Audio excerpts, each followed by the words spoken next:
I realize I was a bit naive here, but one thing I've learned since October is that genocide supporters don't look like what I envisioned in my head. Like, yes, I've seen plenty of overtly racist, fragile chuds who are open genocide supporters. Not saying those don't exist. But that's not who has been actively commenting on my social media here, on Facebook, on YouTube. I mean, that's not who in my own social circle has not only been excusing and justifying, but actively supporting human rights violations and war crimes in Palestine. But this is who is. So if you don't know, yesterday the IOF bombed the UN refugee camp in Rafah, the place that they sent the civilians to go after they pushed them out of their homes and said, this is a safe encampment for you. They dropped 2,000-pound bombs on children and women, on refugees. At least 35 kids are dead. So I shared a couple of screenshots about it and overlaid the actual audio from the site.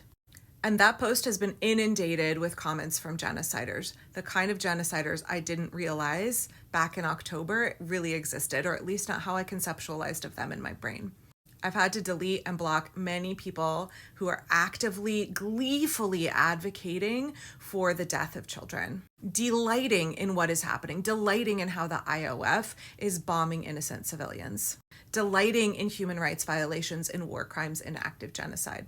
So what do those people look like? White women. Every single person I've had to block has been a white woman.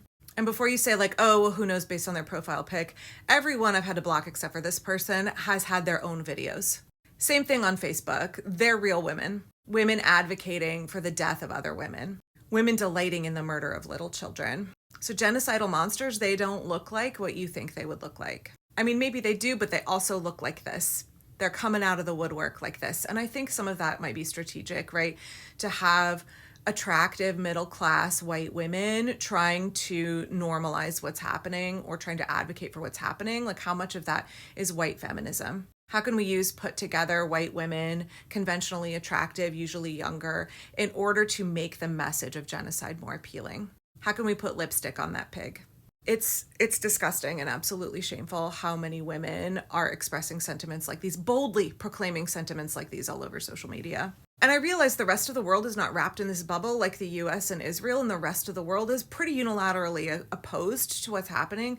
But here in America, we're seeing the message pitched to us through a very aesthetic package. The repugnant, hate-filled propaganda is delivered through the least offensive looking mouthpiece. So beware of the seemingly inoffensive damsel in distress who's actually a mouthpiece for genocide, who's trying to normalize the death of little children, because she's everywhere all over social media right now.